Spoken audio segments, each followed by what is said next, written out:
Ma'am, বাচ্চাদের দেখা যায় শীতকালে তাদের ত্বকের বিভিন্ন ধরনের সমস্যা দেখা দেয়, একটু ঠান্ডা কাশি জ্বর হলো একটু ত্বক রেডিশ হয়ে যায়, এর বিশেষ কোনো কারণ আছে কিনা? শিশুদের অ্যালার্জির ক্ষেত্রে অ্যাটোপিক ডার্মাটাইটিসটি খুব বেশি কমন এবং এটা উইন্টারে বেশি হয়।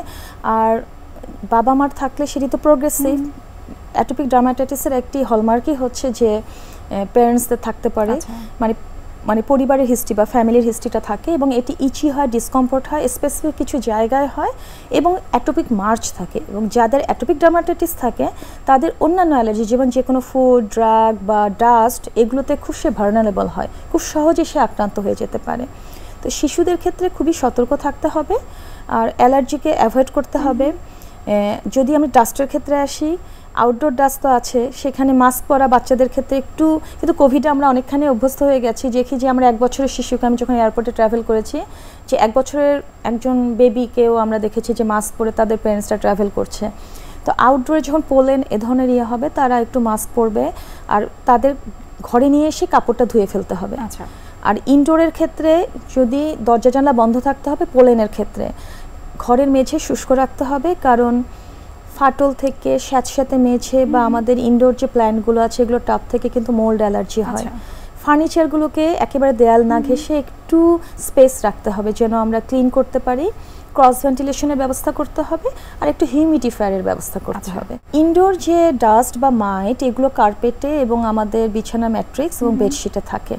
তো সেক্ষেত্রে আমরা এটিকে মানে কার্পেটটাকে অ্যাভয়েড করতে বলি, কারণ অ্যালার্জি ট্রিটমেন্টই তো হচ্ছে avoid your identify your allergen and avoid your allergen strict. তো সেক্ষেত্রে কার্পেট আপনার সৌন্দর্য বাড়াচ্ছে ঘরের, কিন্তু এটি আপনার শিশুর বা আপনাদের সবার অ্যালার্জির কারণ হয়ে দাঁড়িয়েছে।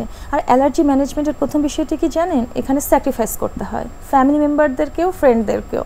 তো সেক্ষেত্রে আমরা যদি জানি কোন বিষয়টিতে আপনার অ্যালার্জি আছে, আমাদের পরিবারের অন্যান্য সদস্যরা যদি একটু কাউন্সেলিং করি, একটু কম্প্রোমাইজ করি, অনেক ক্ষেত্রে কিন্তু আমরা এটাকে কন্ট্রোল করতে পারবো। মানে ছোট্ট একটা এক্সাম্পল দিই, ফুড অ্যালার্জির। কারো কারো ক্ষেত্রে বিফ, সি ফুড এগুলোতে অ্যালার্জি হয়। তো অনেকে ভাবছে যে আমি একটু সি ফুড বা একটু চিংড়ি মাছ দিয়ে একটু রান্না করি সবজি, চিংড়িটা উঠে রাখলেই তো সে ভেজিটেবলসটা খেতে পারবে, কিন্তু তা না।